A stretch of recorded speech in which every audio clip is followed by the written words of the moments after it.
Yo, what's going on, y'all? This is Marcus Rosa, aka Mazuma TV, back at y'all with some more boxing talk, man. About to give you guys my post-fight reaction to Abdullah Mason stopping Carlos Ornelas. We're gonna talk about Richard Torrez mauling and defeating Guido Vianello, and then we're gonna get into Shakur Stevenson and De La Hoya exchanging words on social media. In the meantime, man, before we get into that, please hit the like button.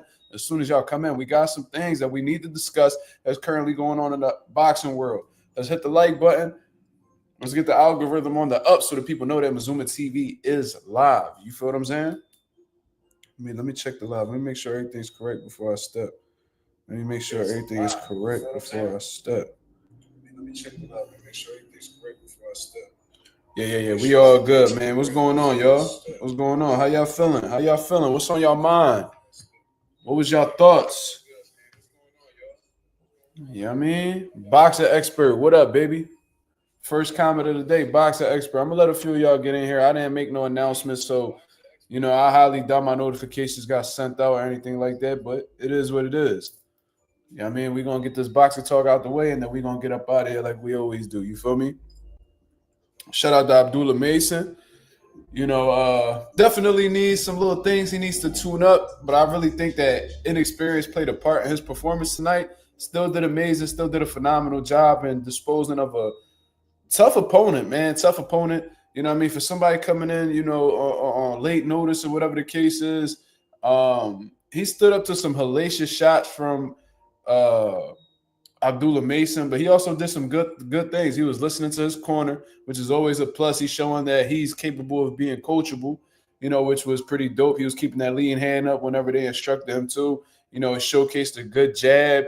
You know what I'm saying? But I do think that inexperience played a little bit of a part in why he performed the way he performed tonight. It was still a phenomenal performance. You know what I'm saying? But there's some things that he could really tweak in his game to make his performances even better. You know what I'm saying? We definitely going to talk about that. The mindless consumer said Abdullah Mason is one of them ones. What's good, Mark? Absolutely, man. I fuck with Abdullah Mason. You feel what I'm saying? I fuck with Abdullah Mason for sure. But I think that as he continues to go on and develop as a fighter, bro, he's going to become more and more dangerous, man. You know what I'm saying? Ralph, what up? He said Abdullah just got to work on not forcing a knockout. Yeah, that was one of the biggest things for me. You know what I'm saying? It's like when Abdullah Mason is in there, like he makes it clear that his intentions is to knock you out. Oh, Tim Zoo about to fight in a little bit? All right, let me put that on. Shit. Let's see what's going on with that. I forgot he was fighting. I'm thinking because he in Australia, they fighting like when we sleeping or some shit like that. But all right, let's get it. This flavor is actually not that good. You like this? No. Arctic Blitz is trash. I don't like that shit. It's not bad. Nah, that ain't it. That's probably the worst flavor I ever tasted from Gatorade. We got some blue ones in there, right? Mm-hmm. Yeah, I'm about to get. I'm gonna put some ice in there. Give me 1 second, y'all.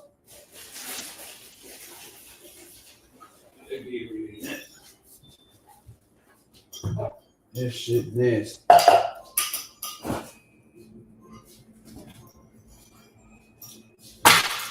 Let me take that trash out too.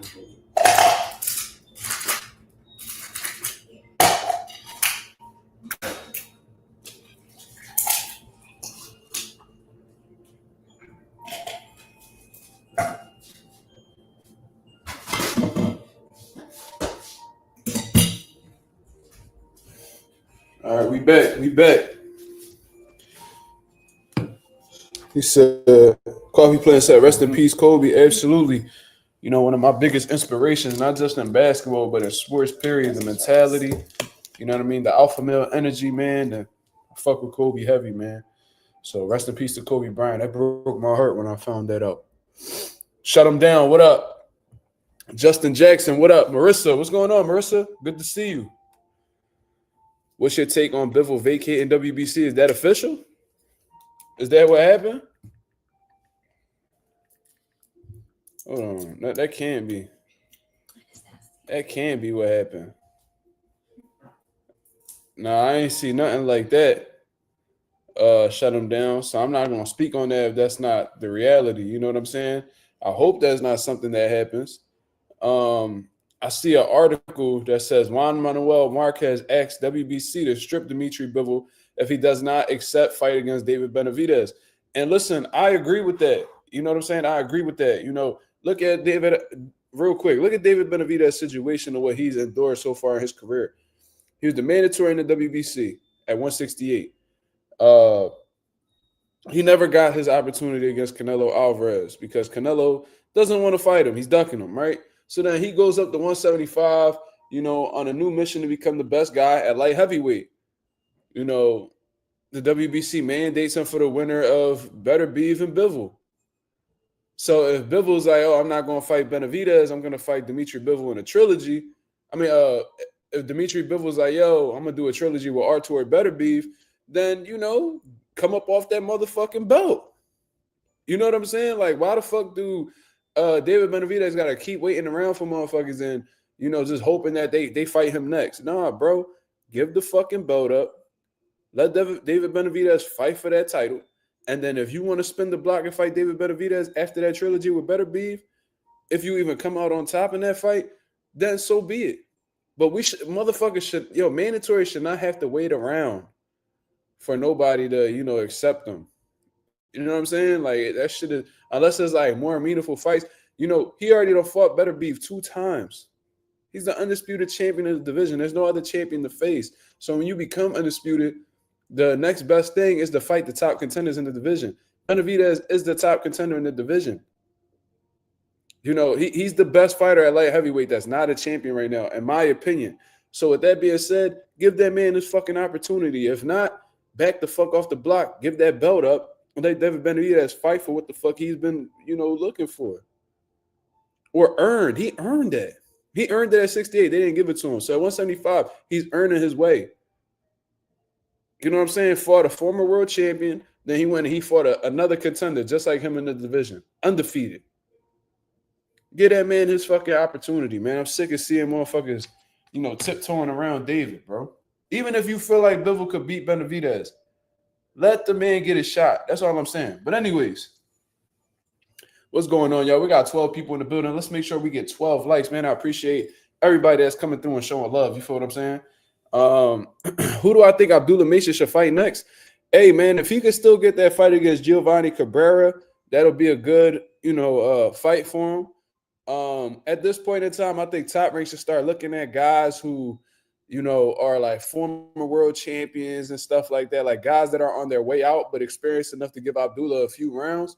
You know, that'll be ideal. So when we really look at the lightweight division, let's take a look at the lightweight division. And I'll let you guys know right now who would be a good fight for him. Let's see. Let's take a look.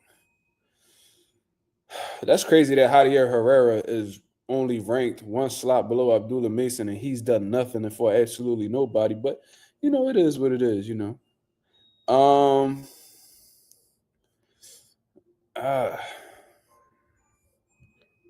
They say Miguel Burchell is at light heavy. I mean, at lightweight. Would Joe Cordina be too much? Probably. Nakatila might be too dangerous because he could really fucking punch.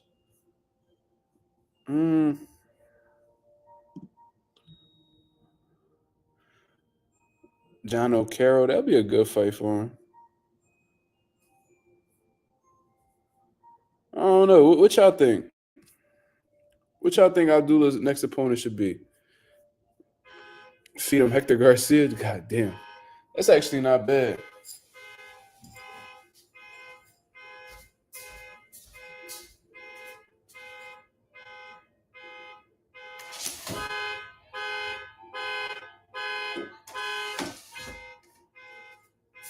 I see there's a whole lot of fat bitches outside. It must be some that grill must be open at that bar.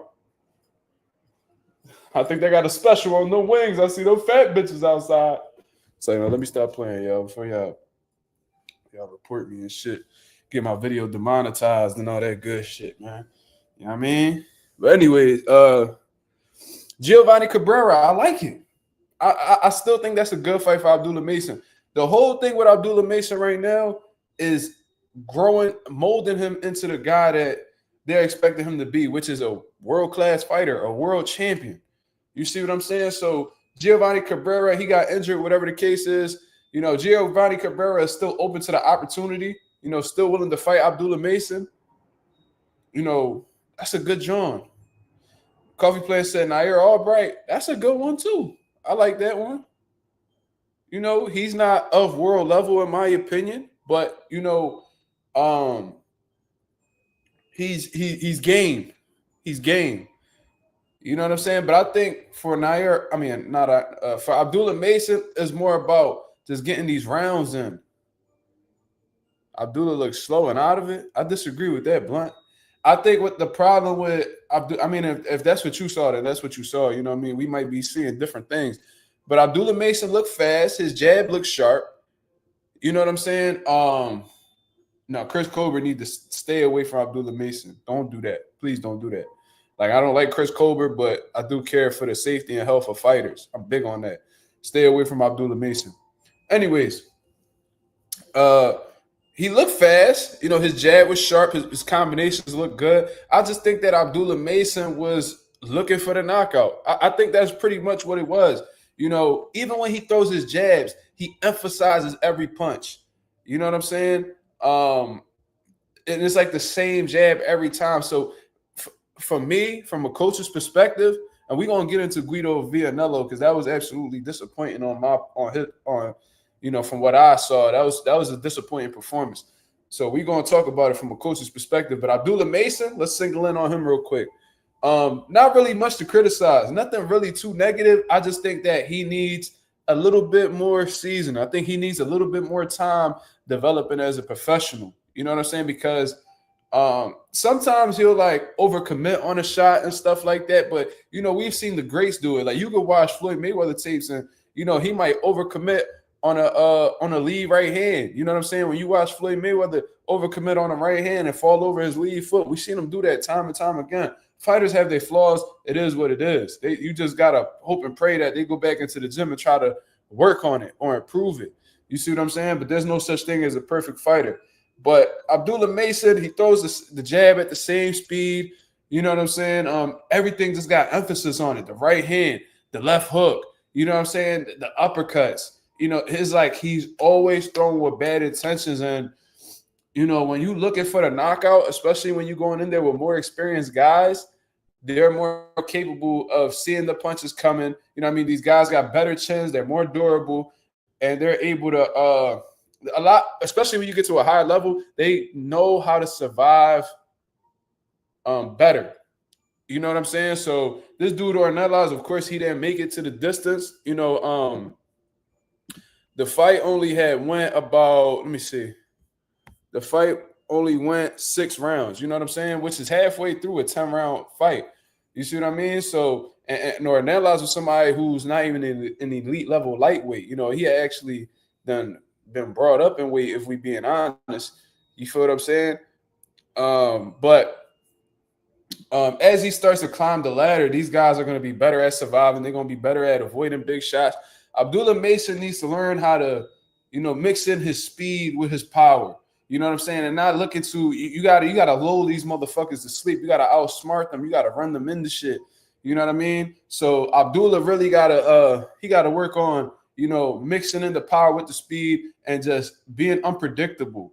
You know what I'm saying? His combinations aren't per se predictable, but with him throwing everything with power, that's predictable. So you're gonna let these guys tense up, embrace the impact, and be able to survive. They're going to crowd you, whatever the case is. You feel what I'm saying? So Abdullah Mason, he got to mix in the speed, like pop, pop, pop, then sit, boom, boom, or sit, boom, boom, boom. You see what I'm saying? He needs to stop looking for the knockout. The more that he looks for the knockout, the more likely the shit will not present itself. That's cool when you're doing it against lower level guys. But as you step it up in competition and these guys get more durable, they get stronger. They're more intelligent. They're not gonna be submitting to them games that you was doing with them cans that you was fighting on the come up. You see what I'm saying? So Abdullah Mason, he has a lot of room to grow. He has a high ceiling in terms of potential. He got the stoppage. He did what he had to do. And he didn't necessarily look bad. It's just some small things that he needs to tweak in his arsenal so he could become a better, sharper fighter. Congratulations to Abdullah Mason, man. I love that kid's attitude, his spirit. I like the team that he got around him. I would love to interview Abdullah Mason father. You know what I'm saying? I want to get a more in depth, because he keep it so low key. I don't even know like what type of dude he is, what his philosophy is on training and stuff like that. Because apparently he got 5 brothers and they all pros, or at least they're all competing. You see what I'm saying? So, and today was also Abdullah Mason's birthday. I heard the commentator say that. I didn't even get word of that until the commentator said it. So happy birthday to Abdullah Mason as well. Phenomenal young talent, 21 years old.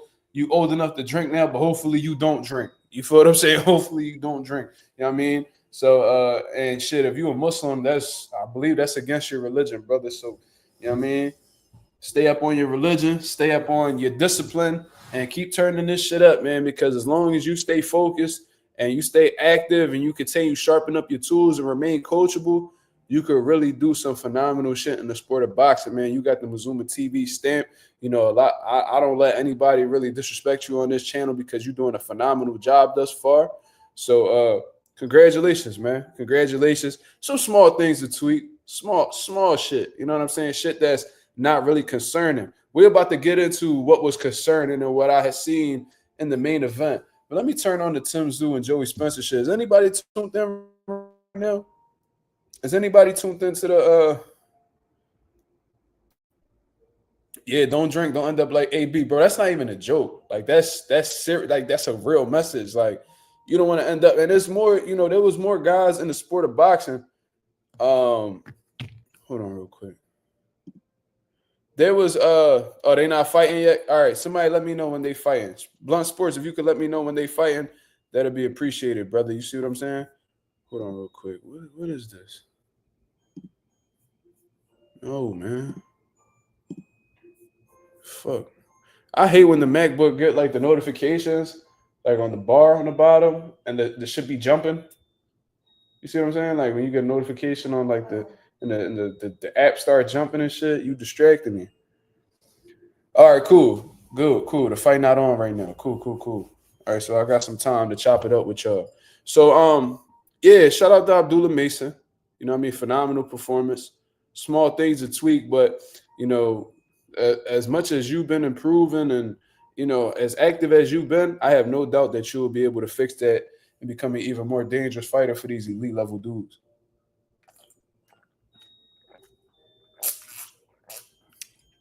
Don't nobody ask me about Elvis Rodriguez versus Lindolfo Delgado. You know what I'm saying? Because I didn't watch it. I have very little respect for Elvis Rodriguez, so I wasn't really interested in watching the fight. But from what I saw, there was people that thought Elvis Rodriguez won. They gave it to Lindolfo, which sets Elvis Rodriguez back again.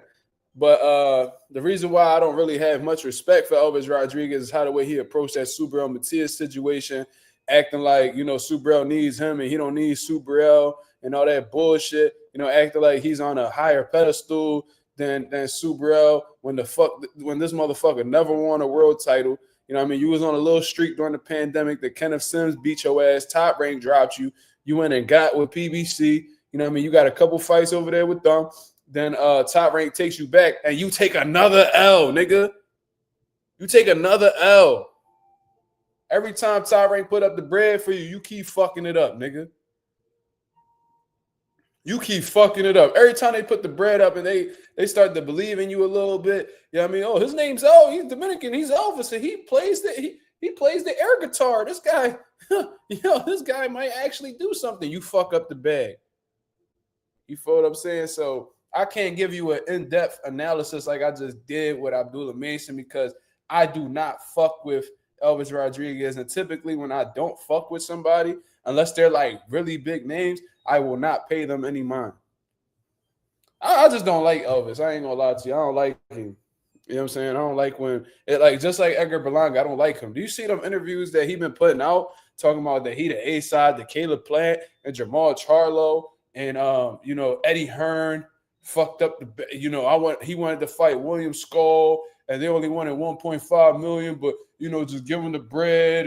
And like, bro, you really think you like this A-side fucking megastar, bro? Like, the delusion is real with these little niggas. Like, you give them a little bit of bread and they ego shoot through the roof like they somebody. That nigga's a fucking cornball, bro. Marcus, you're Puerto Rican. What? Man, shut up. I feel the same way as a lot of these other Puerto Ricans do. These other Puerto Rican dudes do. He's a fucking clown. How the fuck are you the A-side with Caleb Plant? How the fuck are you the A-side with Jamal Charlo when you haven't accomplished more than neither one of those dudes? Them dudes had world titles around their waist. What the fuck have you done? You talk about you was in a war with Canelo. No, that was a one-sided, dominated ass whooping. You was one of Canelo's easiest fights of his career. James Kirkland gave a harder fight than you. Fucking what was that one dude name? That white dude that he John Ryder gave him a tough fight than you did. Like let's keep it real, bro. Like, you really just sat there and showed that you could take punishment for 12 rounds. That's what you did. You was getting dog walked the whole time. You talking about you went through a war with Canelo. Canelo ain't go through no motherfucking war. That was a cakewalk, nigga. That was a bike ride, you know. That was a bike ride through a smooth trail, nigga. The fuck is you talking about? That was a little nice stroll on a spring, a warm spring day in Central Park, nigga. That's what the fuck that was. What are you talking about? You went to war with Canelo? No, he gave you work. 11-1 is generous, Coffee Plant, but you know, I never gave Belonga one round. I didn't give him not one round. That was, what was that? 120.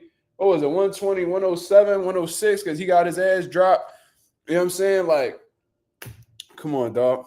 Come on. Yeah, Amir Khan gave Canelo a tougher fight. Yeah. I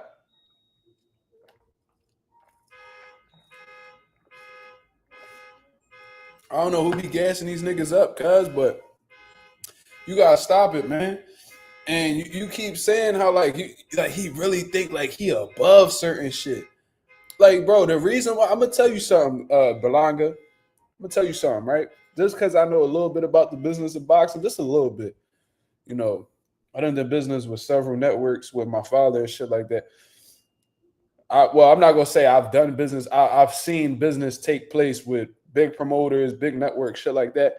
Let me tell you something. If you was this big megastar, if you was this big, Mastermind 96 in the building. He said excellent analysis. I ain't even analyzed shit yet. But shout out to Mastermind 96. You feel what I'm saying? But anyways, I'm gonna just tell y'all this. Because Berlanga was like, man, I think William Skull only won it with like 1.5 million. I told Eddie Hearn, man, give him the bread. Like, you know what I mean? You know what I mean? Like, just give him the bread. Like, we gonna make that back. We gonna do this much in Puerto Rico and all this shit. Berlanga, let me tell you something. You have a delusional perspective on what you bring to the table as a boxer. You literally fought on an undercard in your last fight. Right? You was the undercard to Ammo Williams. If you was this big megastar, whether you was on the last fight of Eddie Hearn's promotional deal or not, if he recognized you to be this big star, that was a huge draw, that did all these numbers, he would have made you the main event. I do think he did that to humble you a little bit and embarrass you a little bit, but you know, he could have done that by just giving you a tougher opponent, for real. Listen, Eddie Hearn could absolutely hate you, but if you're this big megastar, he gonna make sure that you the main event, because that's what he gonna be making his bucks off of. You feel me? The reality is you're not a fucking big star. You know what I'm saying? You don't bring much to the table outside of New York City. That's why you played on the undercard of Ammo Williams.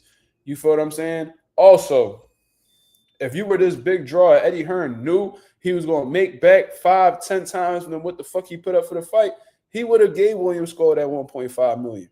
But you know what the problem is? Eddie Hearn knows. He knows the numbers. He knows what you bring to the table. He's seen what you've done in your previous fights, and he knows that if he gives William Skull 1.5 million and he give you a few million, he gonna lose money. And our promoters into the sport of boxing to lose money. No, they're in the sport of boxing unless you fucking Turkey al-Sheikh with an infinite bag. You're in the sport to make a bag. Eddie Hearn not in the sport to lose money. He see that as a clear L. Promoters avoid clear L's at all costs. Now, if there was if there was a chance that he could have flipped his bread, it came up 5-10 times than what he put up, then he might just roll the dice and see what happened. But he knows that's a clear L. He knows that's a clear L. So why he not in the business to take clear L's? He willing to roll the dice if he sees some potential in it, but there is no potential in it. Why? Because Edgar Berlanga is not a fucking star. It's really that simple. And this ain't me hating out Puerto Rican on, oh, you a Puerto Rican, you supposed to be better. Man, stop it. Ain't no real Puerto Rican boxing fans fuck with Edgar Berlanga like that. The nigga wants this motherfucker want his stripes before he earned them. He wants you to just give him his stripes before he earn them. And not only that, I seen that clip of you disrespecting your coach too, nigga. I'm going to tell you this, bro. I don't give a fuck what type of boxer you is or how gangster you think you is, however many rappers you chill with. You would have disrespected me like that, bro. Right hand of God on my son, bro, on the fucking Bible, nigga. You would have disrespected me like that. Like how the way you disrespected your coach, I'd have slapped the dog shit out you while you was in the ring. Swear to God. This nigga went and told his coach, and I don't give a fuck what would have happened after that. You know what I'm saying? If you think I was going to box you, no, nigga, you probably would have left that shit like a fraction of yourself. But on some real shit, not even talking gangster, on some real shit, I heard that man tell his coach, oh, I ain't like none of your fighters. I ain't none of your fighters, man. I perform when the lights is on. Or some shit like that. Like pretty much saying that all his fighters bums and he the only good one he got. Nigga, then why the fuck is you here? Go the fuck back to Andre Rozier. Nigga, who the fuck is you? Bro, there's a whole clip, bro. They put it in the group chat, bro. I seen that shit. The coach has said, like, bro, what is you talking about? Like, and the coach responded well. He was like, and we not going to finish these rounds until you do what the fuck you need to do. But Edgar Berlanga said some wild, disrespectful shit to his coach about, his stable of fighters and shit. And that's an absolute no-no. How much Berlanga asked for if he was to give Skull 1.5? I don't even know, bro. I think he said like 6 million. Yo, whoever watched that clip, did he say 6 million? I think his coach name is Mark. Yeah, don't be interrupting my live. What's wrong with you? I challenge any Berlanga fan to name me at least 4 opponents Berlanga beat. Don't say opponents. Don't say opponents. Say notable. Notable. Because you could name 4 opponents, but are they notable? He said 6 to 7 mil. Yeah, like what the fuck? So think about it. 6 to 7 mil. So let's say he'll take 6 mil to fight William Skull. Right? Boom. William Skull get 1.5. So he getting 4 times more than what William Skull's getting, right? Cool. That's $7.5 million Eddie Hearn got put up. Then he got to pay the rest of the undercard, right?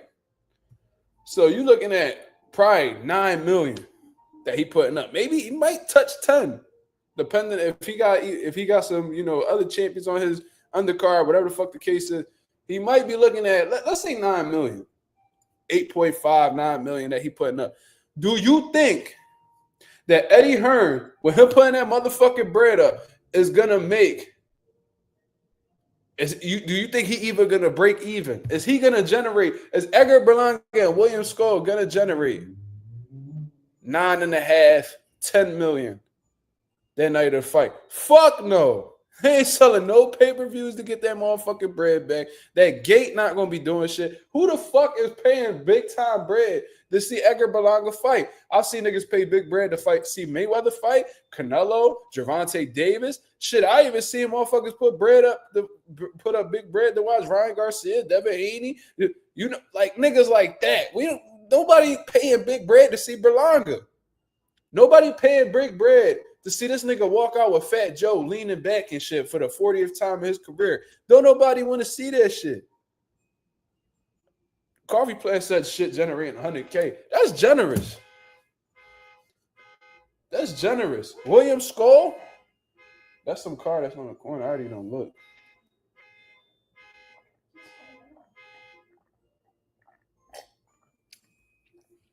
Let me go check again. I don't trust these fuck niggas. You know what I mean?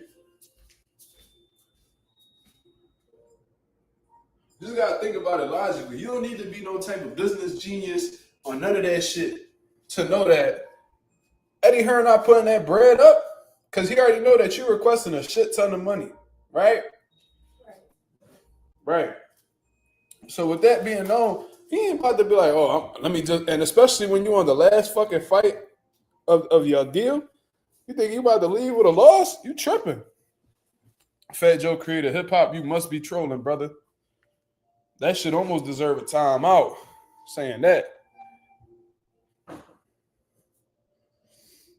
I know Eddie looked at him like, bro, is you serious? Give you $6 million for a skull fight? Yo, that's what he said, bro. Those not my words. I swear he said that. And I was just like, bro, how do niggas sit there and just like not refute what he says? Speaking of that, I'm gonna just say this, right? That Akin Barack, the boxing bully, whatever the fuck, dumb niggas are fuck. Who? Which one is the black dude? Not the one that looked like fucking Great Value Drake and shit like that. The other nigga. I think his name is Barack. I don't know why they call him the boxing bully, whatever the fuck that means. I think they was former fighters or whatever the case is. You a coon. You a coon. That's how I'm giving that shit up, bro. I'm sorry. Pause. If y'all continue to do interviews with Ryan Garcia, unless y'all pressing that nigga, you doing interviews with Ryan Garcia, considering what he said about you and your people, and you just sitting there kikiing with him like shit is all good, shit is all gravy, y'all niggas coons. And I'm calling everybody getting that shit. You know what I'm saying? Like, it's really going to be like that with me. I don't give a fuck who it is. Andre Ward, sit down with him. I'm sorry. I love Andre Ward. You a coon. I don't care who it is, bro. That shit goes for anybody. Any black man that sits there with Ryan Garcia and is not pressing him or just confronting him about the shit that he said previously and just sit and you know, and like the motherfucker sitting there just trying to be empathetic about this man's mental health issues. I was just going through so much, man. You know, I was going through a divorce. You know, I got a drinking problem, and I took shrooms and destroyed my hotel room. And like, nigga, shut the fuck up. Shut up. What the fuck that got to do with the shit that you were saying? Don't understand it, bro. Don't understand it. These niggas is crazy. But these niggas want views. Bro, I'm going to tell y'all this right now, right? Like, I know the channel going to go up. It is what it is. Real, recognized, real. This the home of boxing excellence. You already know how we get this shit up. Slowly but surely. Especially because, you know what I mean, we ain't got no big channels pushing us and shit like that. Like, we don't be sitting on niggas' channels, you know, that got over 200K, 300K, 400K subscribers. And, you know, niggas like, yo, go subscribe to Mazuma TV. I don't get no big, you know, pushes like that. You know what I'm saying? So I know slowly, but I know this shit is going to take some time to blow up. It's cool. Because when I look myself in the mirror, I'm going to say I did it my way. You feel me? But, like, these niggas would do anything. They will bring anybody on their channel if it means getting more clicks, getting more views, getting more subscribers. That shit is disgusting to me. And that's what bothered me about Ryan the most. Like, if Ryan would have just said, like, yo, I was dead wrong for that. You know, I'm gonna continue to, you know, push positivity and show that, that wasn't that wasn't me that was really talking. I just fell victim to my alcoholism and just said things that was distasteful to the black community. And like he could have just said that, and even though I still would have looked at him the same way or looked at him as a racist, I'm like, all right, well, at least he took accountability for what he said. But Ryan always goes around the shit. He's a pussy. So what men do, like if motherfuckers get caught in a lie, be like, all right, I lie. I mean, it is what it is. If a nigga got caught stealing or whatever the case is, you know what I mean? Real men gonna be like, all right, man, like, it is what it is. My apologies. Whenever we do something wrong, you gotta come clean about it. You know what I'm saying? And be like, all right, I did this wrong. You going around this shit, that just means that you wasn't brought up by a real man to show you how to deal with situations. You constantly going around this shit and lacking accountability and just pointing a finger at everybody else. You's a bitch, nigga. Straight like that. And that's all I ever hear from Ryan is what everybody else did to him, or how this person put him in this situation and how this person was responsible for his wrongdoings. No, nigga, it's you. It's you.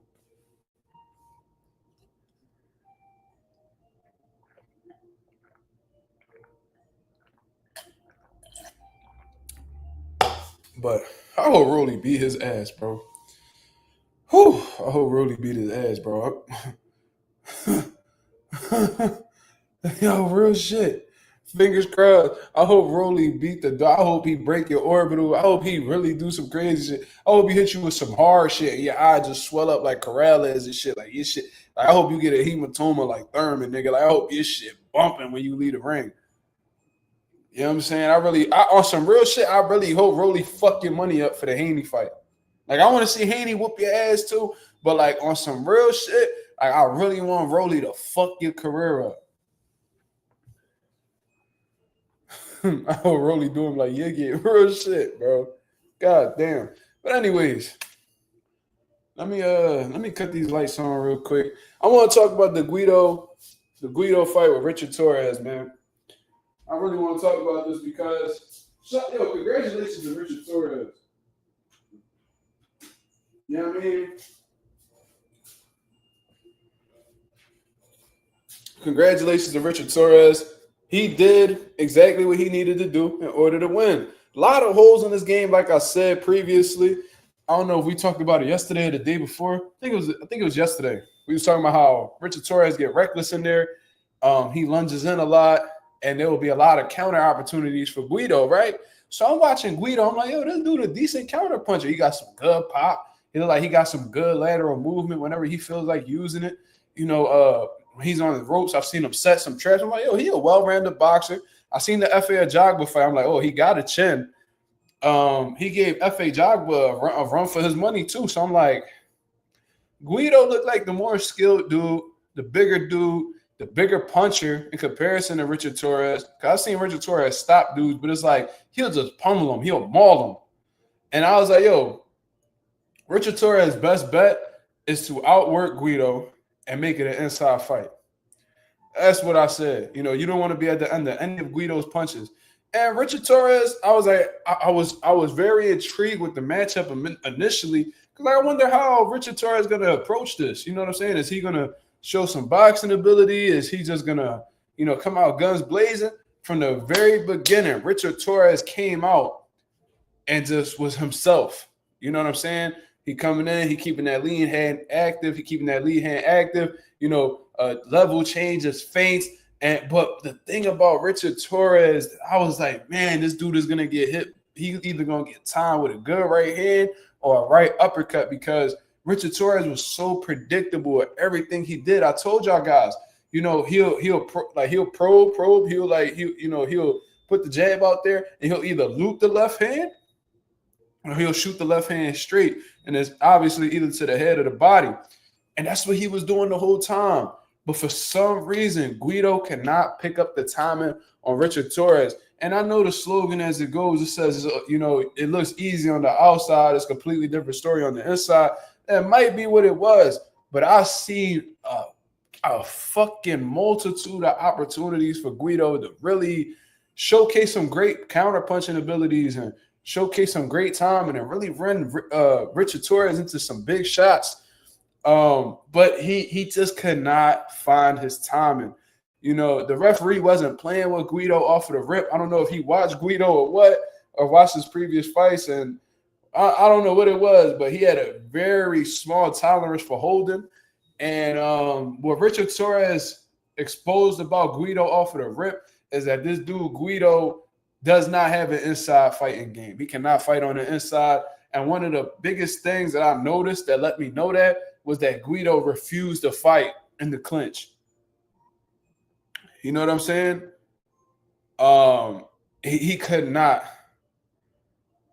He could not establish no offense in the clinch. You know what I'm saying? And I don't know how any other city give it up in boxing and shit like that, but you know, in Philly, we're real big on, you know, punt, even when the hand is tied up, you work with the free hand. You see what I'm saying? Inside work, fighting in the clinch, you know, placing your body shots on the inside and shit like that. That was shit that I was taught very early on as a coach. You feel what I'm saying? And that was something that I worked on while I was boxing. Seeing Guido not really want to engage with Richard on the inside or even attempt to get some offense off on the inside, that caught my attention. And I'm like, yo, if Richard Torrez keeps this fight on the inside and continues to, you know, make Guido uncomfortable, he could really pull this shit off. I was just worried about Guido finding his timing. But Guido, there was a few things he did wrong. For one, when Richard Torrez was, you know, coming in, sometimes he was coming in head first, Guido feet will stay stuck in the mud and he'll allow Richard Torrez to, you know, smother him and he can't get his offense off and shit like that, right? When he could have easily, this is what I mean, y'all. He could have easily, hold on, let me put my laptop over here. He could have easily took a half step back. He could have went right here and he could have did exactly what Torrez. He got the longer reach. He could keep him outside, keep him at that range. And when Richard Torrez tries to come in, he could take that half step back, fire the uppercut, half step back, shoot the right hand. There was a lot of things that he could have made Richard Torrez pay with that he refused to do. And I know that could have been successful because I seen in one of the rounds, Guido had stepped over to the right while Richard Torrez was coming in and landed a good counter shot. So I said, damn, you just seen how effective that moment was. And you didn't really use that much energy to get that off. That should have been a consistent theme as soon as you picked it up. But Guido refused to be consistent with that. He allowed Richard Torrez to come in. He allowed Richard Torrez to smother him. He allowed him to make it a dogfight on the inside. You see what I mean? Another thing, you were not blocking body shots, man. You were not blocking body shots. If you're going to plant your feet and allow this man to come into your space, at least have some type of defense. It was extremely predictable what Richard Torrez was doing. He just kept throwing the same left hand to the body. And what were you doing? Absorbing them. You were absorbing them.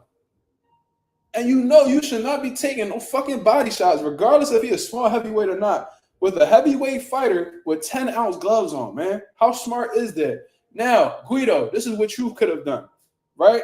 Now, if you're going to sit there, it's either you beat him to the punch to disrupt that body shot, timing, or when he throws that left hand to the body, you catch on the elbow, you shoot the uppercut up,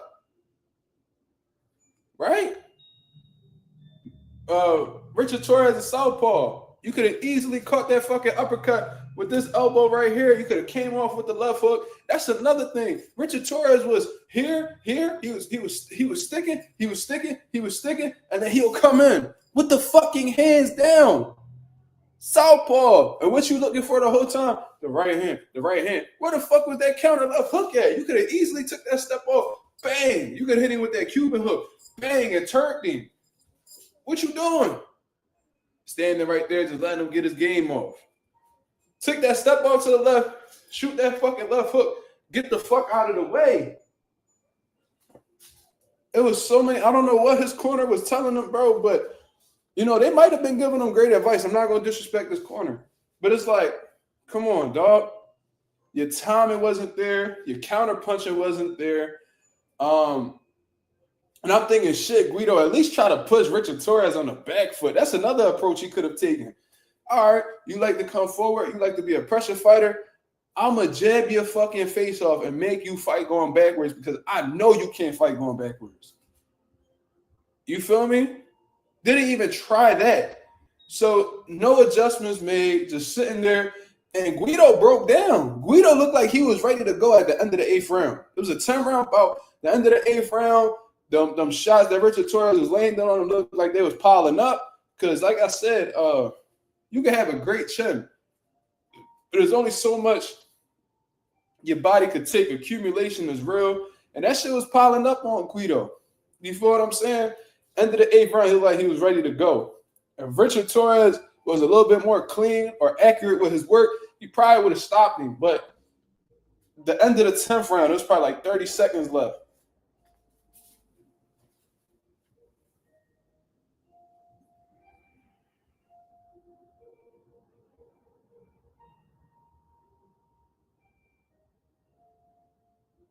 Yo, babe.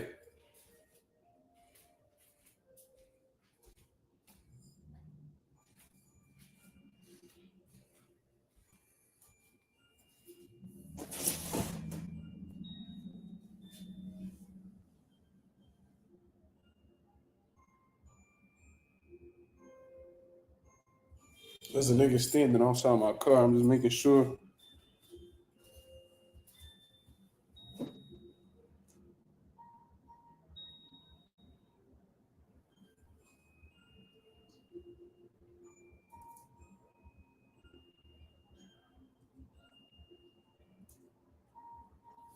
But anyways, now we get into the 10th round, right?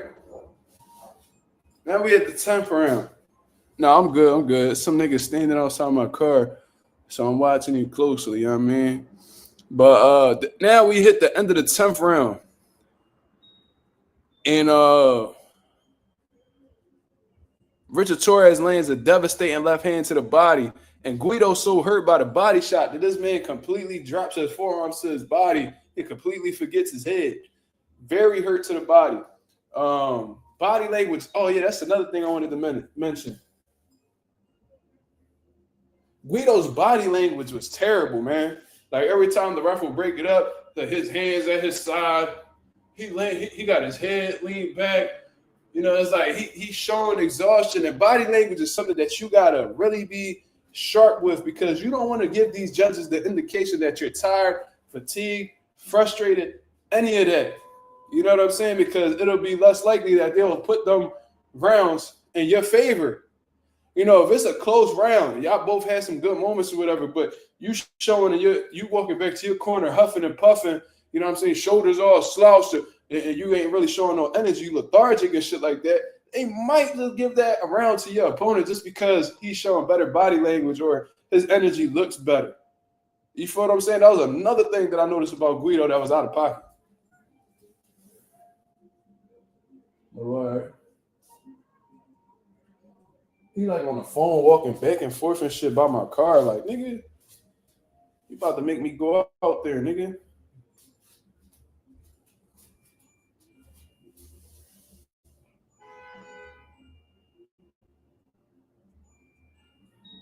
They said Tim Zoo walking out right now.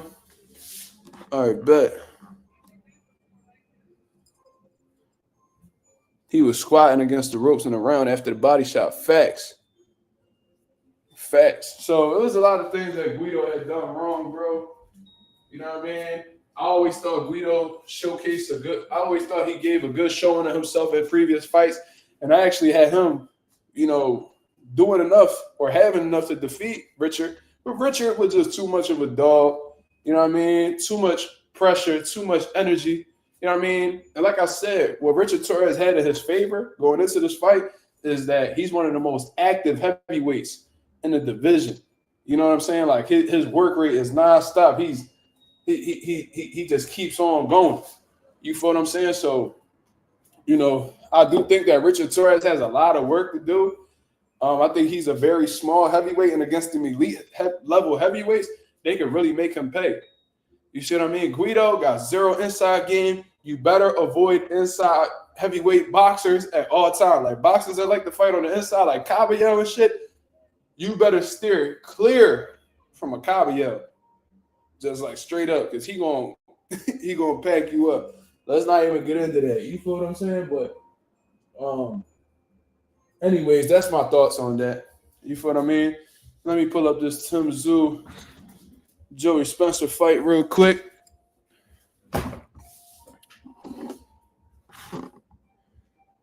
I see all these fat hoes outside. Them motherfuckers might, you know what I mean? That wing special out there, motherfucker. You know what I mean? Buy all you can eat. You know what I mean? Spicy wings. Them bitches out there. You know what I mean? Thoughts on John Beck? I didn't see the fight. I just saw the clip. And I mean, it looked like he really put boy out his misery. You know what I'm saying? That's what it looked like to me. And John Beck gonna do that against a lot of these, you know, these guys that we don't know of and shit like that. You know what I mean? So, you know, we need to see him in there with another champion or somebody formidable. We gotta see him in there with a Carlos Adames, you know, somebody like that. You feel me? Until then, we just gonna keep seeing John Beck, you know, ice motherfuckers. It is what it is.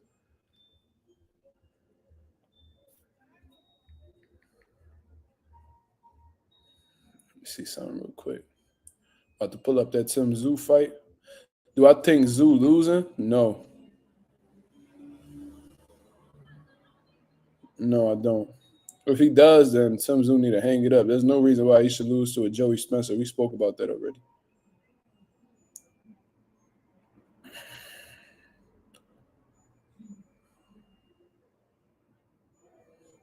They said Tim Tszyu walking out the many men. Oh shit.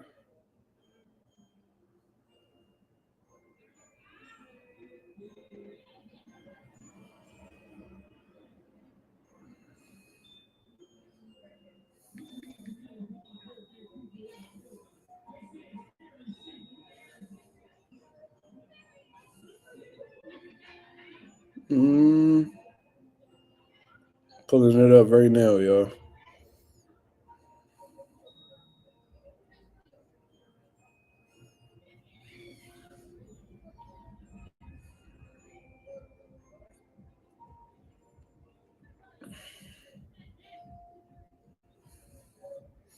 I think I just seen Joey Spencer. Joey Spencer look like a grown ass man now. That shit crazy. I remember when he came up, he was like a whole young bull.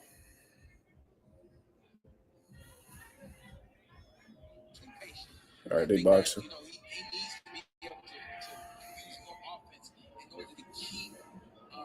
About to give you guys my live fight reaction, live fight commentary to Tim Tszyu and Joey Spencer.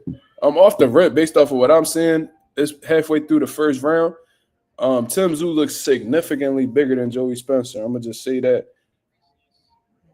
Height wise, Joey Spencer he's not the smallest 154, but you know, even like the muscle definition that Tim Tszyu got and shit like that, you could tell he looks more like a man. Like he just looked naturally bigger. But Joey Spencer got a good stance right now, half a man. He throwing some feints, he using some lateral movement.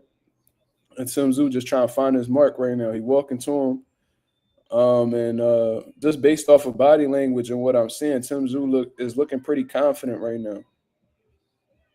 We'll see if that actually translates into his performance. But look like Joey Spencer just trying to get a feel for Tim Tszyu and what he bringing to the table. And Tim Tszyu just on his Tim Tszyu shit, like walking forward, you know, just trying to assert his dominance, I guess you would say.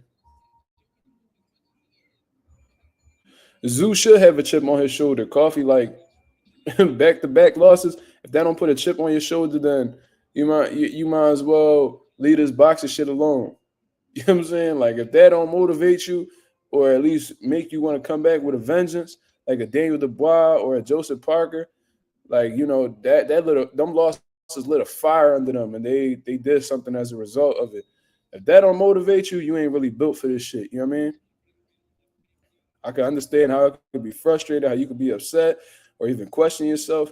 But if you a true fighter, you're gonna find a way to work past the doubt, work past the hard times, and continue building.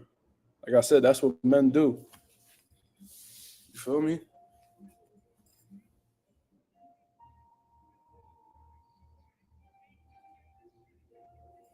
I'm telling you, this nigga, he gonna make me go out there, bro. He gonna move real smart.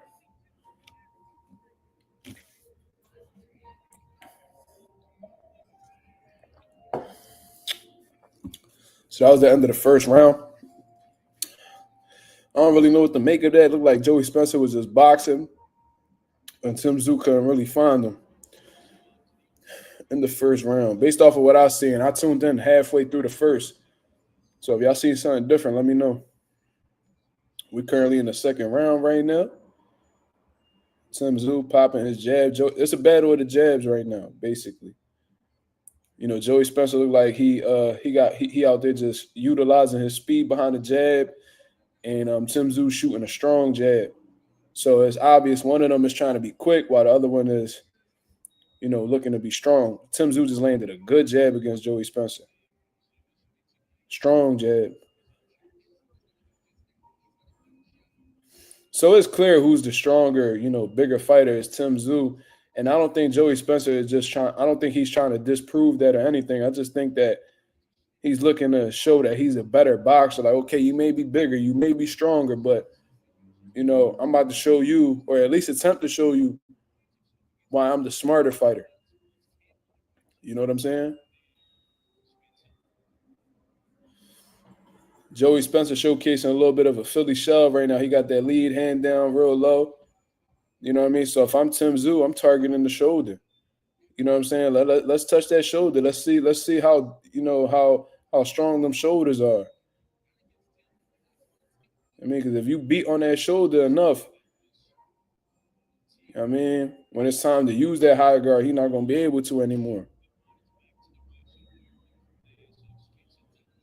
Joey Spencer looking like he's showcasing some good speed, very cautious. Look like he's not really taking any chances. Whenever Tim Tszyu seems to be closing the gap, he uses his feet and he gets out of dodge, as he should.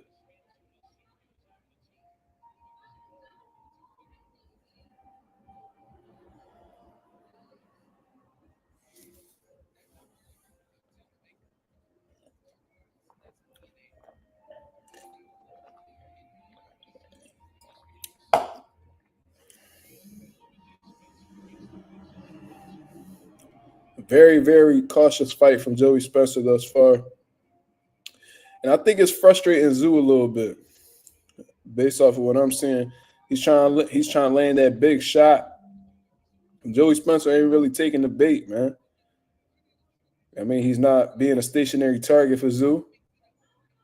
And as a result, Tszyu got to look for him. And Tszyu, and this goes for a lot of like big pressure, come forward, power punches and shit. They don't really like to look for their opponent. They much rather have the opponent in front of them so they could do what they do. You know what I mean? So I can see a little bit of frustration on Tim Tszyu right now.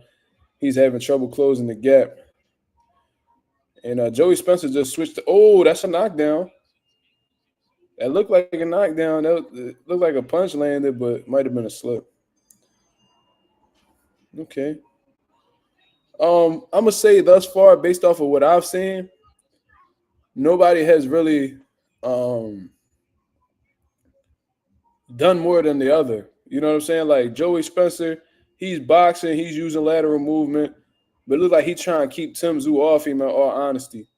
Tim Tszyu, on the other hand, he's looking to land that big shot and actually put his punches together, but Joey Spencer lateral movement and slickness won't allow him to do so. So it's like they're both, neither one of them are really doing anything to really pull away with the rounds. You know what I'm saying?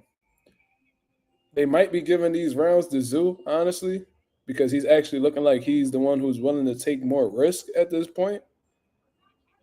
But I don't know. I don't know how they scoring this.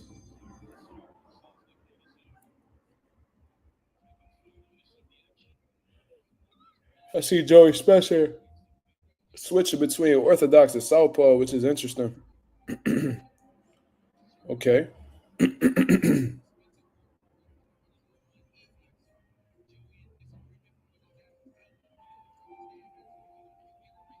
Yeah, Tim Tszyu got to cut this ring off and force Joey to fight. That's what it's looking like right now.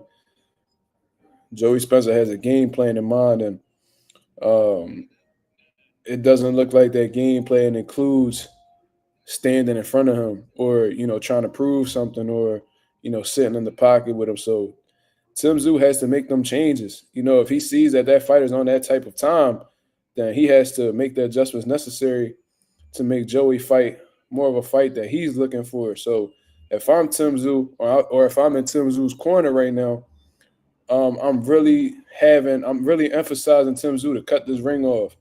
You know what I'm saying? Whatever direction he's going in, beat him there. You know what I'm saying? And once you get him in a situation where he can't escape, you got to put your punches together. You got to beat on him. You got to let him know. So I'm saying, Joey Spencer, Tim Tszyu just cut off the ring right now, and Joey clinched as a result of that. So Tszyu looks pretty confident, man. He looks like himself, in all honesty. I don't really see him doing anything that's like making me think he's gun shy or hesitating. Maybe it's the opponent. I don't know, but looks like Joey's being a little bit more stationary, and now Tim Tszyu is uh, getting his hands off more. See,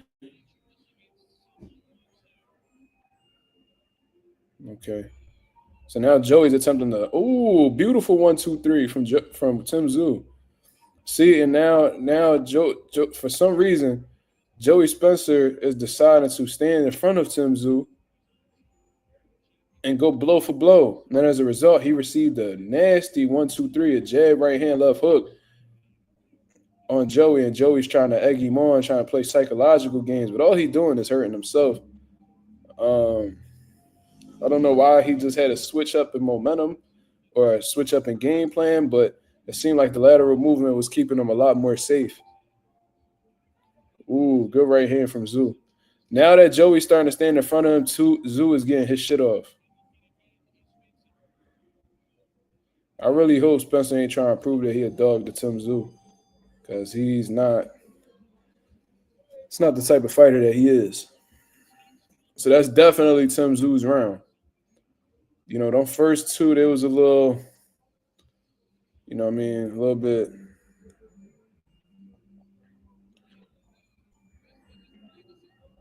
But especially the later half of this third round, was definitely all Tszyu.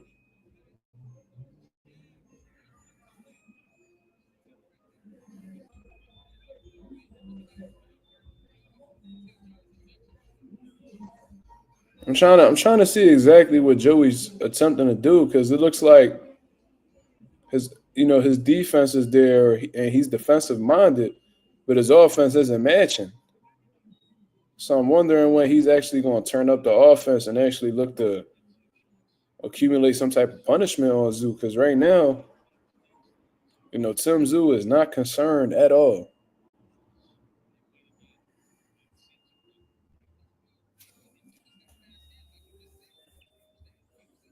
Okay. Good combination from Spencer.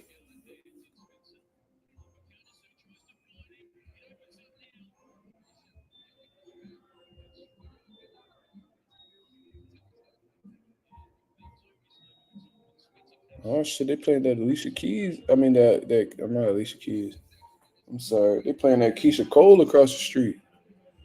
Oh, girl, what a difference. What you see in her, you don't see in me. I guess this was all just make believe. Oh, love. Never knew what I was missing. But I knew once we start kissing, I found love. fault, yeah. They opened that bar door and I heard it. Okay. Joey sitting in the pocket now.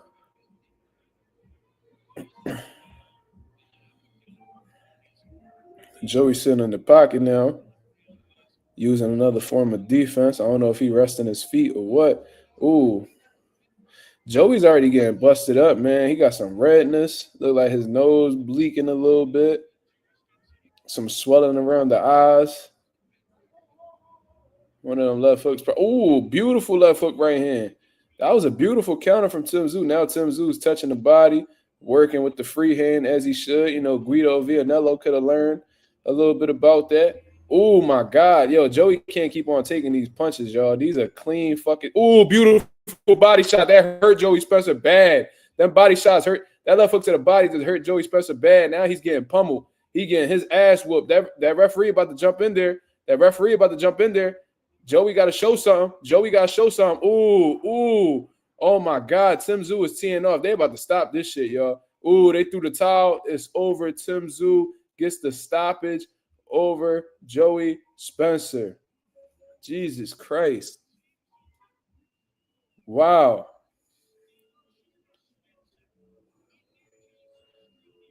Tim Tszyu is back, y'all. Tim Tszyu is back. That was some good hand speed from Tim Tszyu, by the way. He got some good killer instinct, man. Once he feels like a fighter is hurt or whatever, he ain't got no trouble switching the gears up or anything like that.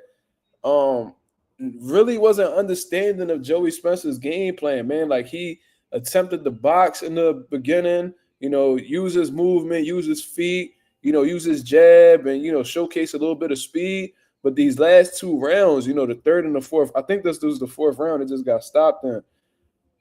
But the third and the fourth round, Joey Spencer just completely decided to stop moving and sit in the pocket and trade with Tim Tszyu. Don't really understand why that was the case. You know, you could have picked your points where you could have fought, but your movement should have been, you know, consistent throughout this fight. Terrible approach, in my opinion. I guess he just wanted to prove something, or I don't know what it was. But Tim Tszyu just proceeded to beat the dog shit out of Joey Spencer. And what really had started this whole onslaught was a nasty left hook to the body. And once Joey Spencer stood there in the pocket and was just trying to catch everything on the high guard, Tim Tszyu completely destroyed that high guard, started punching inside his high guard, and before the referee could stop it, the towel was thrown.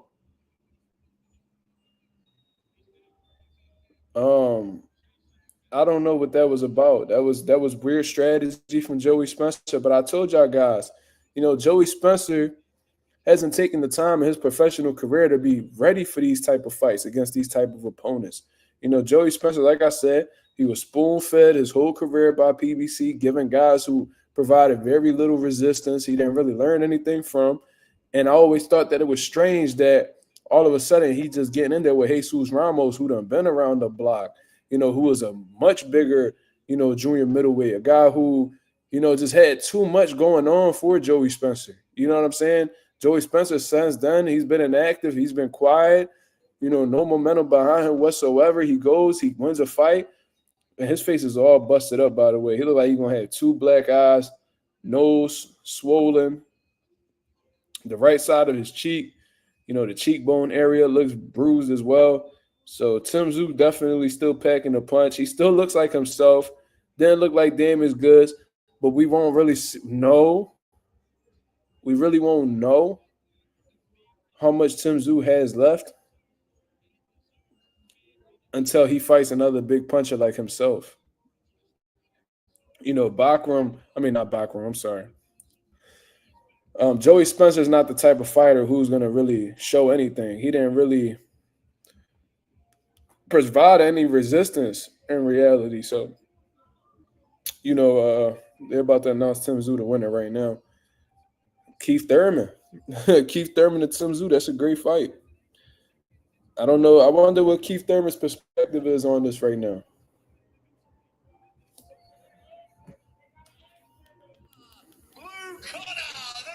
Blue corner.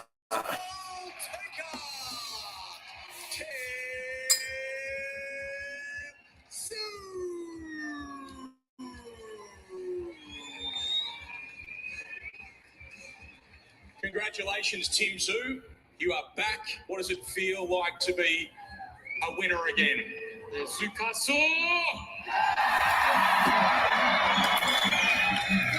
what Tim Tszyu's thoughts are, y'all. This venue, you're back home in your spiritual home. Just tell us what this has been like. Yeah, you know what? We took over the town. We named it after my last name. And if I could put on a show. So thank you, everyone, man. My respect to you guys. Says first win in 540 days. God damn. Fighters, they fight on different stages, but to have this type of stage, man, one hell of a ride. Thank you, guys. It looks like there's a lot of relief around the place. What was the pressure like for you coming into this fight after everything you went through last year? No, look, no pressure, man. I'm happy. Actually, yeah, there was a bit of pressure. 50, what else was there?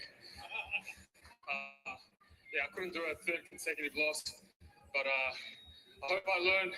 I hope I teach people if Tim Tszyu got a little pretty wife too, if that's her. And when shit hits the fan, you can always get back up and rise to the top. That's his woman behind him. That's a pretty woman right there. What was the hardest bit over the last year? What's been the toughest thing for you? In all honesty, last night's weight cut. That was a hell of an experience. But in all honesty, it was the critics. The critics, they're always going to be there. But for me, it was proving it to myself, and I proved it to everyone in the world. I'm back, baby. I'm back. Sum up this performance here. It was very measured at the start, and then it just felt like you turned up the heat. Yeah, look, I learned from my mistakes.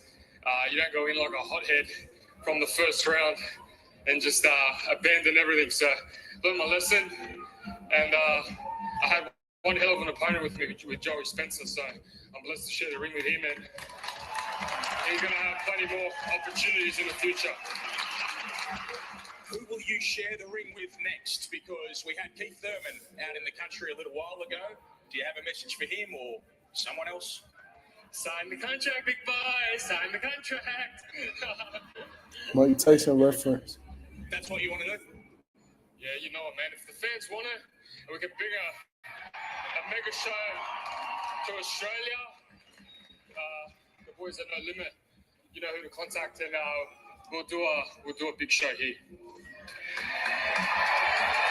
The Tszyu family now 13-0 here in Newcastle, 51-0 in Australia. I hope this is not the last time. Hopefully this is not the last time I'm here. But if it is, it's been one hell of a show. It's been one hell of a journey from my father to myself and my brother. And hopefully when I have little kids, we can continue this thing on again.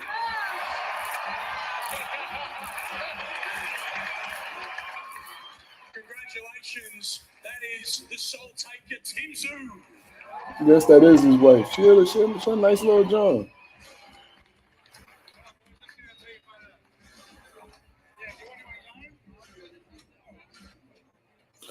Tim actually mentioned a couple days ago. He'll fight Bakram again, but not under the IBF weight clause. So he might have been blaming that performance on the IBF weight clause. Hitching somewhere like, see, I told you. See, I told you about that rehydration clause. I told you. That's probably what Richardson Hitchens saying somewhere. It was the turkey ass. But no, I mean, listen, he might be struggling making the weight. Who knows? But you know what I mean? If Keith Thurman and Tim Tszyu is next, that's a good fight. That's really going to put Keith Thurman to the test, though, man, because, you know, Keith Thurman, he ain't never been in there with somebody as big and strong as Tim Tszyu. Tim Tszyu, like I said, he got good power. He got some decent hand speed as well.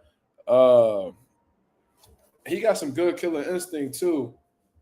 So Keith going to have his hands full. He's going to have to box a masterpiece, and I don't know if Keith could do that with the level of inactivity he's had and the age that he's currently at right now.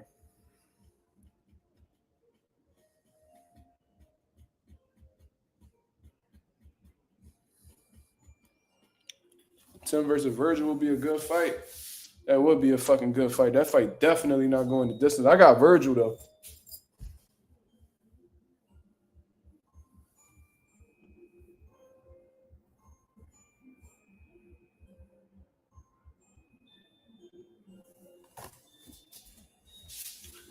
I definitely got Virgil.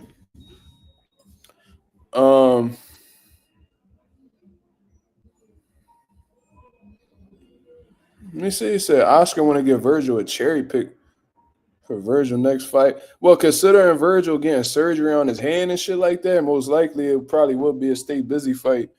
If we being honest, you know, they really not going to try. They really don't want to take no chances against an elite level dude coming off of a hand injury. You know what I'm saying? A lot of promoters don't really take that risk. So I wouldn't be surprised if the next fight is a stay busy one for sure.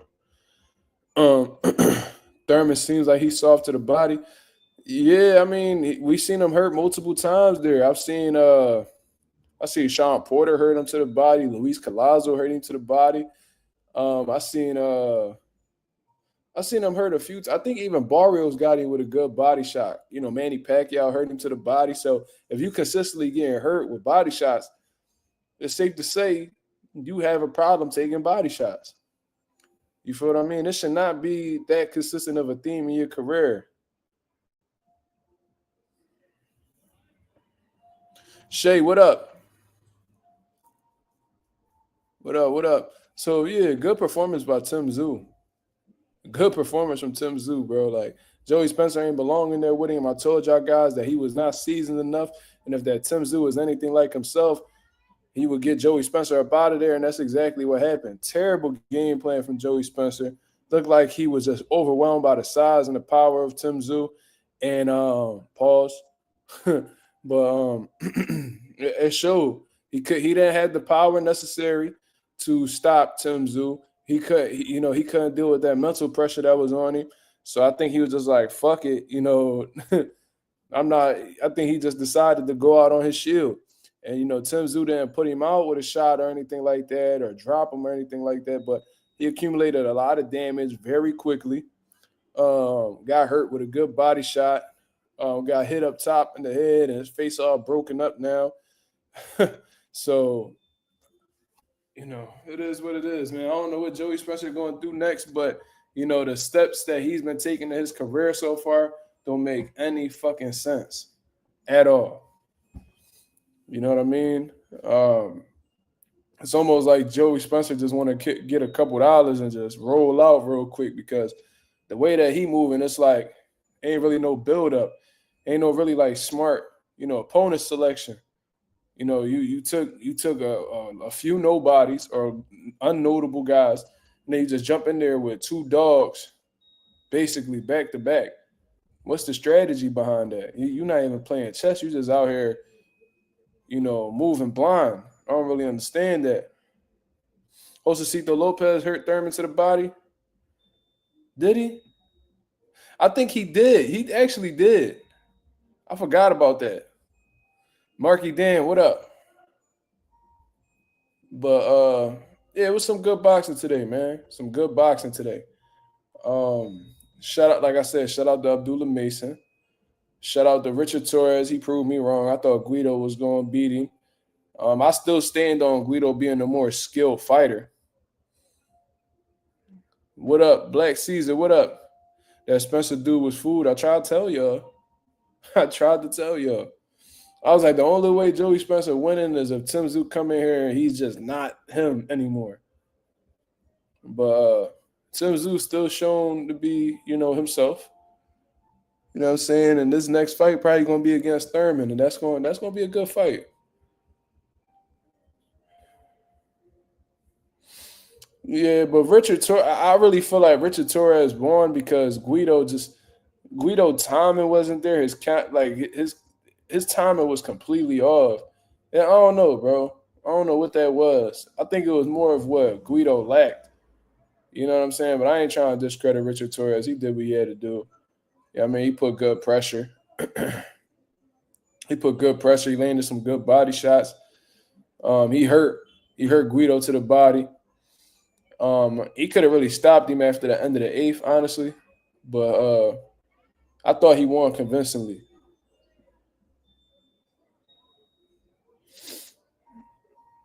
You think Ramos and Thurman beat Tim up? Thurman and Zoo is going to be interesting because, like I said, Thurman ain't never been in there with somebody as big and powerful as Tim Zoo. But Keith Thurman is the more skilled boxer, the more experienced boxer at a high level. So it's going to be interesting to see Keith Thurman's approach and how the way he attempts to beat Tim Zoo. And if he could take a shot from Tim Zoo, first of all. Because I don't think he's going to go 12 rounds without getting hit by Tim Zoo to the head or the body. So that's going to be interesting. Guido did not fight well, bro. You said Guido fought well. He just ran out of gas.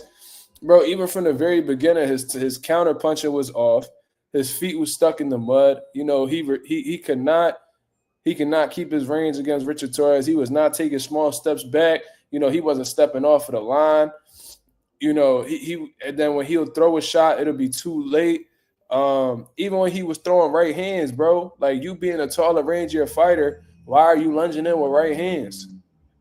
Richard Torrez was already lunging in himself. Why you got to lunge in when you throw your right hand? Why don't you time him coming in with a fucking right hand?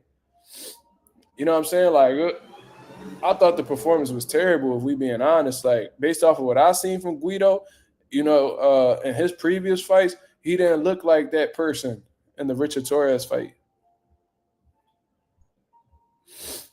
Let me see. Sean Terrence said, "Are you familiar with the Cuban Yoanelli Hernandez who fights on PBC? I mentioned Yoanelli because he kind of reminds me of Boots in a way. You think he'll be champion?" I think we was just let me see. Because there's a bunch of Cubans out right now and they got weird names and shit. Hold on. What is it about dude that reminds you of Boots? That's interesting. I have not seen him fight.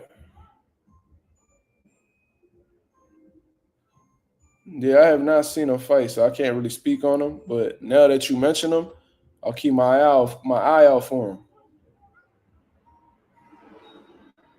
He beat a 7-0 at 18-3. That's impressive. He already doing 10 rounds. He actually took on his first 10 rounder in his third fight.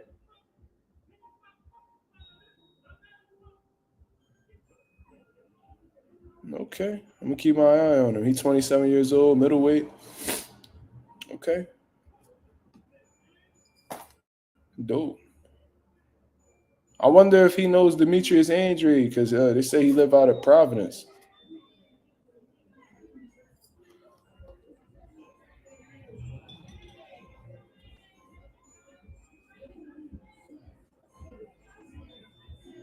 Oh, okay. I must have missed that fight.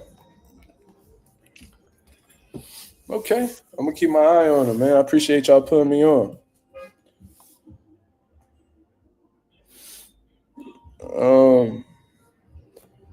But yeah, man, what y'all think about Shakur Stevenson and De La Hoya trading words?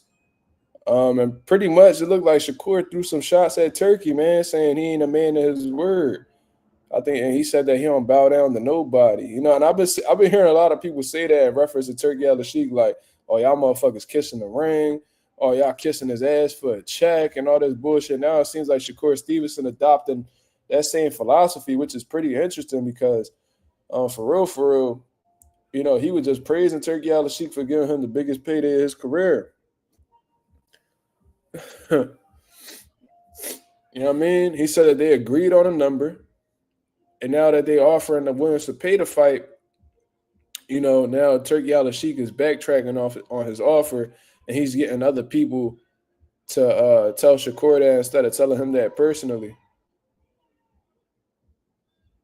What the fuck going on?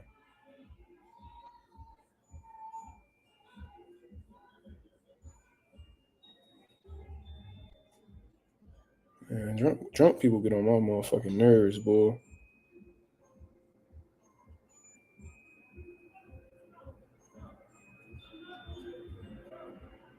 Cepeda ducked the fade multiple times. Yeah, we seen that. We seen that.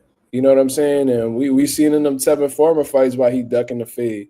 You know, he fought Farmer strategically to see like where he was at and how the way he would be able to, fight a slick southpaw. But him struggling with Tevin Farmer both times, he not ready for somebody like Shakur Stevenson, who's a much better fighter. Much better fighter than Tevin Farmer. No disrespect to Tevin Farmer, that's just the reality. Shakur Stevenson is levels above him. So if you dealing with, sound like they fighting. I might have to do some live fight commentary outside this motherfucking bar. If you struggling with a Tevin Farmer, you're gonna be in a bad situation when you fight a Shakur Stevenson, just based off of the styles. So I see why they avoiding him.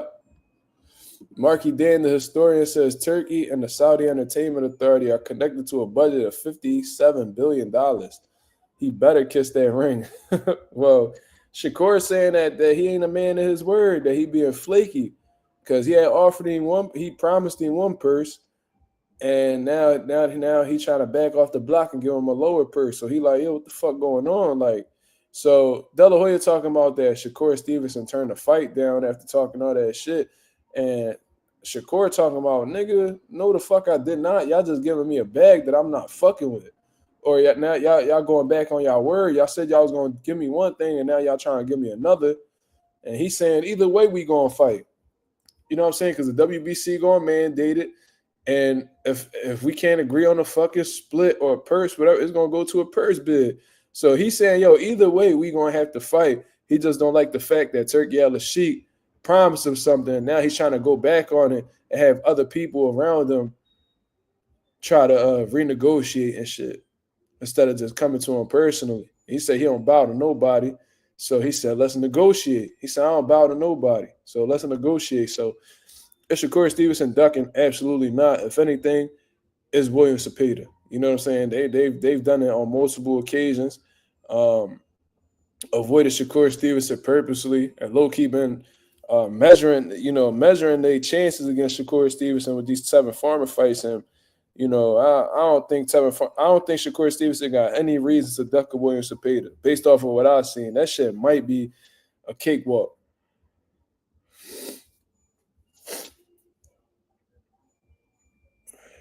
Shakur just can't seem to land none of these names. Let's not speak too soon. Man. I think that Cepeda fight is definitely going to happen.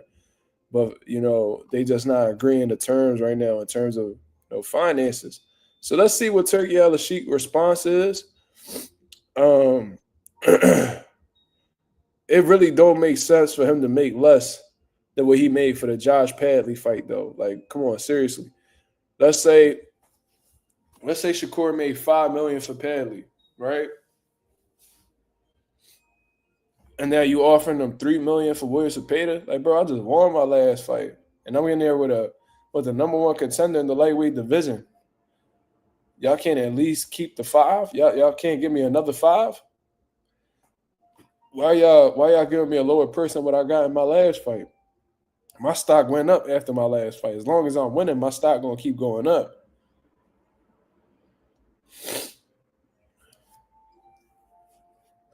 I don't know what Shakur said his ceiling was, but if he say 35, Shakur like what, 28? 7 years, a lot of shit could happen. I think Shakur he got to be like 28, 27. Yeah, he's 27. So if he say 38, he got 8 years left. But these dudes be saying they're gonna retire at a certain age, and then they rarely actually do that. So I don't know. I don't be believing these dudes when they say, "Oh, I'm gonna retire at 38," or "I'm gonna retire at 36." I don't believe that. Yo, I got a question, y'all, because we got 23 people in the building. Should I get Thomas Lamana on the channel? Since that fight is confirmed with Jamal Charlo now, should I get Thomas Lamana on the channel? Y'all let me know. I got a direct contact to Thomas Lamanna. Should I bring him on the channel? Yes or no? Said, hell yeah. What y'all thinking? What y'all thinking? Ralph says, yeah. Okay.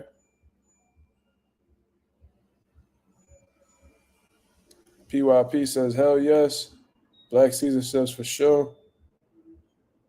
Okay. Okay. I'm gonna reach out. I'm gonna say that the nation requesting him. So, yeah, I mean, we gonna do that, but I'm gonna get up out of here, man. You know, I'm a little bit tired. You know what I mean? The wifey waiting for me. Got my son sleeping in the other room, and I don't know if you hear that sleepy music, but that shit has an effect on me. So I'm gonna go ahead and catch some Z's. You know what I'm saying? I'll be back at y'all with another video tomorrow. I should be having Rolly on the channel tomorrow. We'll see. We'll see. But until then, this is Mazuma TV. I hope y'all have a blessed, beautiful night. Y'all take care, man. Peace.